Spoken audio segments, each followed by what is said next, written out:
Bonjour à tous, je suis heureux de vous retrouver aujourd'hui. Alors mardi, on a entendu la nouvelle du Premier ministre qui nous a dit pas de messe avant le 2 juin. Je ne sais pas quelle a été votre réaction, peut-être vous avez été en colère devant cette décision injuste. Pourquoi nous faire attendre si longtemps avant de pouvoir recommencer la messe? Alors je ne vais pas parler aujourd'hui du problème de la messe, mais je vais parler du problème de la colère. On a beaucoup d'autres raisons d'être en colère. Peut-être parce qu'on n'a pas de travail, peut-être parce que c'est difficile de travailler chez nous, peut-être parce qu'il y a les enfants à la maison, peut-être à cause du stress ou des incertitudes. J'ai vu quelques articles qui disaient coronavirus, stress, anxiété, colère, l'autre épidémie qui nous guette. Ou alors les Italiens sont fatigués du confinement, la colère monte.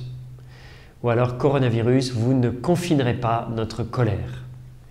Alors le but de ma vidéo, c'est comment nous aider à gérer notre colère. Et on va voir qu'est-ce que la colère, est-ce qu'elle est bonne, est-ce qu'elle est mauvaise, est-ce qu'on peut apprendre à la gérer, comment faire. On va voir 3 clés pour manager notre colère et faire de notre colère non pas un handicap, mais un atout. Alors qu'est-ce que la colère? La colère, c'est d'abord une émotion, on pourrait dire une réaction émotionnelle à une agression ou à quelque chose d'injuste qui nous arrive.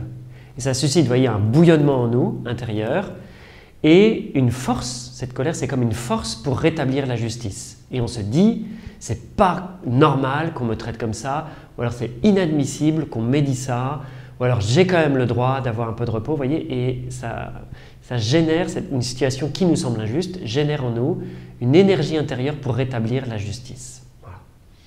Alors là, la colère, c'est d'abord une réaction émotionnelle, mais aussi elle est classée dans les 7 péchés capitaux. Du coup, ça complique, puisque les 7 péchés capitaux, c'est 7 péchés qui sont considérés comme dangereux parce qu'ils peuvent en entraîner beaucoup d'autres ou nous entraîner sur vraiment des mauvais chemins. Voilà. Et alors, troisième élément qui complexifie encore l'affaire, c'est qu'en plus, Jésus se met en colère. C'est le moment où il se fait un fouet, où il chasse les marchands du temple. Et alors, la colère de Jésus n'est pas une mauvaise colère. D'où la question, est-ce que la colère, elle est bonne ou est-ce qu'elle est mauvaise? Est-ce qu'il y a une bonne colère, une mauvaise colère? Est-ce qu'on doit lutter pour la faire disparaître complètement de notre vie? Alors la première chose pour y voir clair, c'est de distinguer la colère comme un sentiment de la colère comme un péché. Alors la colère, comme je le disais, c'est d'abord un sentiment, une force, on pourrait dire une énergie psychologique, et à ce titre-là, elle est moralement neutre comme toutes les émotions, ou au titre d'énergie, on pourrait dire qu'elle est bonne, parce qu'elle nous donne une force. C'est ce qu'on va en faire qui va rendre la colère bonne ou mauvaise. Est-ce qu'on va la mettre au service de la justice ou est-ce qu'elle va être au contraire disproportionnée et elle va générer des injustices? Alors la colère comme un péché, par contre, c'est la situation où je perds le contrôle de moi-même, où je dis des choses, où je fais des choses que je ne voudrais pas faire, que je regrette. Et donc à ce moment-là, elle va être mauvaise. Il y a 3 colères pour distinguer, on pourrait dire, une bonne colère d'une mauvaise colère. Le premier critère, c'est la légitimité de ma colère, son objet, sur quoi elle porte. Est-ce qu'elle porte sur une vraie injustice ou est-ce que c'est juste moi qui me fais un film et qui trouve que c'est injuste alors qu'en fait ça ne l'est pas?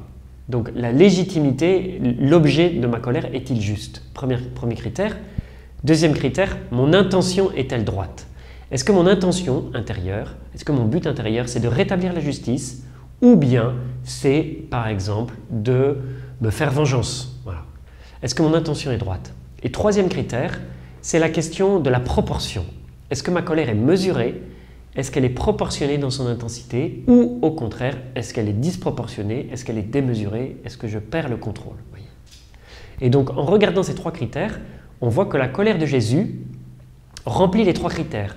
C'est-à-dire qu'elle est légitime, Jésus veut rétablir l'ordre, le temple est devenu un lieu de commerce alors que c'est un lieu de prière, Jésus veut rétablir la justice dans le temple.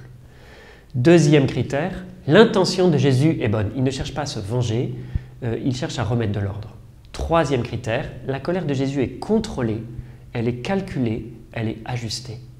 On voit que Jésus ne perd pas la maîtrise de lui-même, il se fait un fouet. Vous voyez, on pourrait dire, il ne pète pas un câble, au contraire, il se met en colère, c'est-à-dire qu'elle est maîtrisée. Voilà. Alors, deuxième question, peut-on apprendre à manager sa colère, à contrôler sa colère? Parfois on dit mon voisin, mon conjoint, mon patron, mes enfants m'ont mis en colère.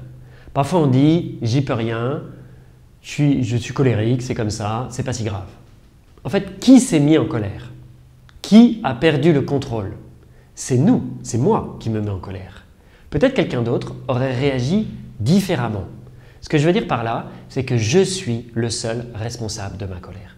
Ce n'est pas les autres qui m'ont mis en colère, c'est moi-même qui ai vécu cette réaction émotionnelle à l'intérieur de moi-même. C'est comme quelqu'un qui perdrait le contrôle de sa voiture. Qui est le responsable? On ne peut pas dire c'est les pneus, c'est la route, c'est la voiture qui n'ont pas adhéré. En fait, c'est le chauffeur, c'est celui qui conduit qui est le responsable. Eh bien, c'est la même chose pour la colère. C'est notre responsabilité d'apprendre à contrôler notre colère. Se mettre en colère peut avoir un coût très grand parce que ça peut détruire mes relations avec les autres. Et c'est moi qui suis responsable des mots que je vais dire, que je vais prononcer et qui vont blesser, qui vont abîmer la relation ou qui vont même détruire les relations avec les autres. Voilà. Et donc, est-ce qu'on peut apprendre à manager sa colère? La réponse est oui. Non seulement on peut, mais on doit. C'est comme une obligation vis-à-vis des autres. Si je veux conduire, je veux dire, je vais apprendre à conduire. Si je veux vivre avec les autres, en paix, en harmonie, eh bien, je dois apprendre à gérer ma colère. C'est à moi de m'adapter aux autres et à faire en sorte que la vie autour de moi, voyez, soit agréable et pas un enfer parce qu'en permanence, je pète un câble. Voilà. Alors, on pourrait dire que ce n'est pas aux autres de supporter mon mauvais caractère, mais c'est à moi de travailler sur moi-même. En fait, il y a deux mots dans la foi pour dire ça. C'est le mot conversion, je dois travailler à me changer moi-même, et c'est le mot charité, je dois faire attention aux autres et à pas, on pourrait dire, les envahir par mes émotions. Alors, comment faire pour gérer ma colère? Je vous donne 3 clés, du plus simple au plus profond, si on peut dire, et au plus puissant. La clé numéro 1, c'est corriger une fausse façon de penser.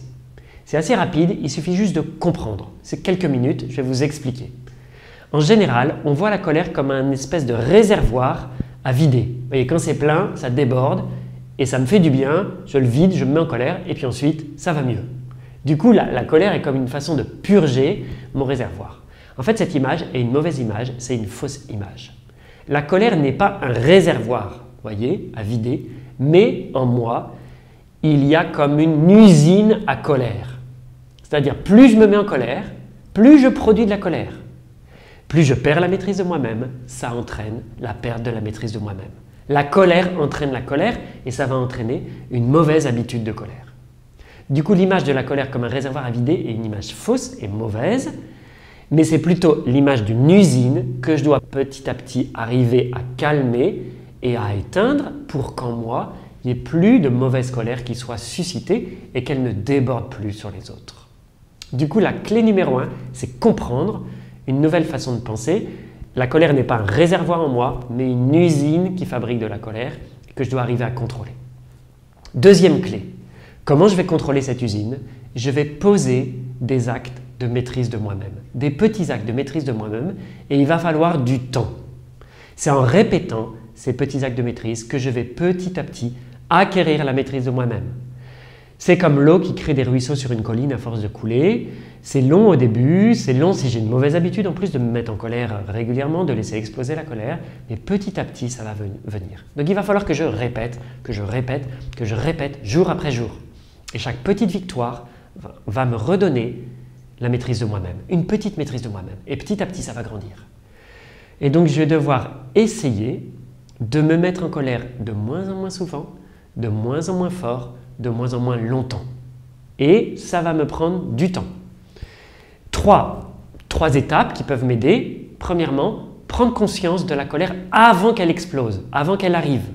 Donc ça veut dire petit à petit apprendre les lieux, les moments, les situations qui font que je vais me mettre en colère. Deuxièmement, trouver un échappatoire. Quand la colère arrive, trouver un échappatoire. Ça peut être penser à autre chose, ça peut être se taire, ça peut être parler doucement. Parfois on croit que le fait de hausser le ton va purger ma colère. Au contraire, plus je crie, plus je me mets en colère. Vous voyez, c'est ce que j'ai dit tout à l'heure.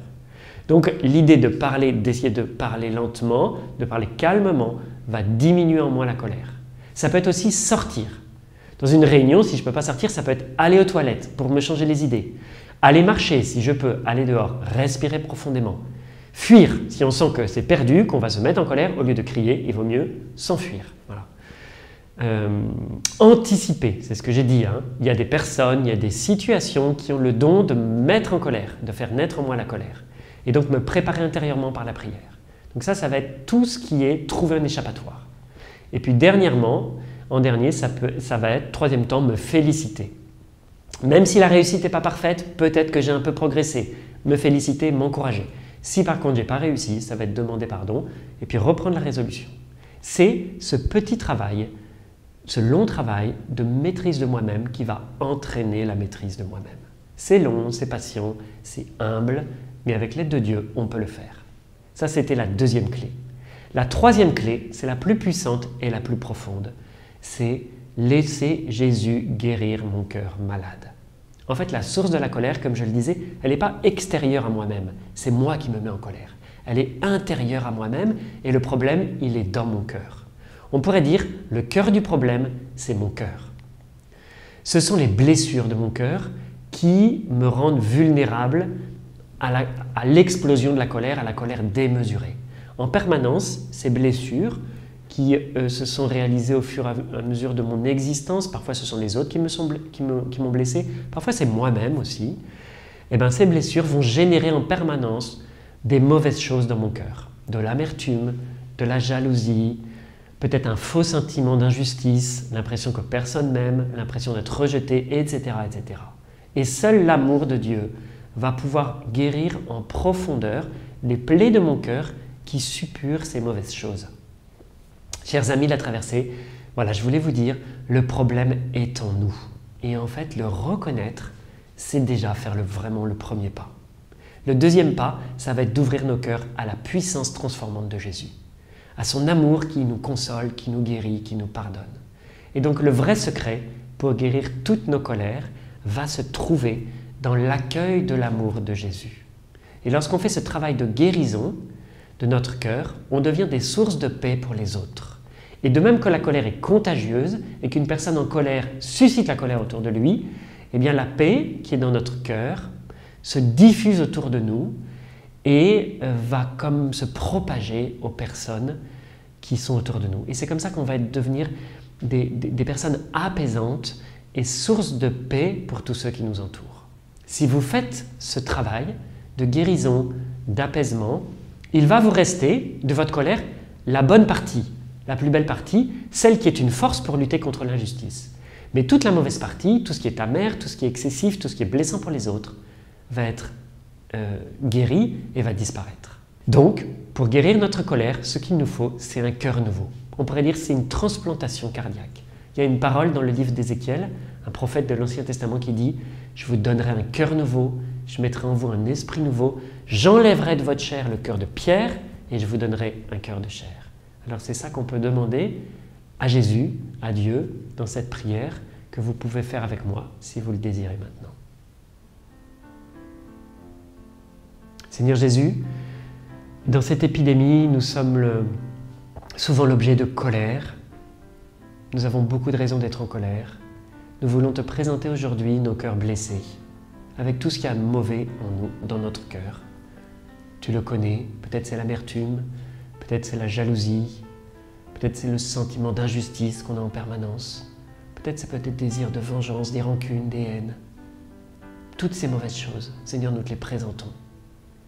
Viens en nous Jésus, viens habiter dans notre cœur, viens nous donner ton amour guérissant, viens apaiser toutes les injustices que nous pouvons ressentir, que nous avons vécues, et viens nous donner ton cœur.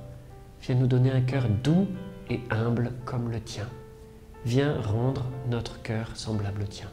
Merci Jésus.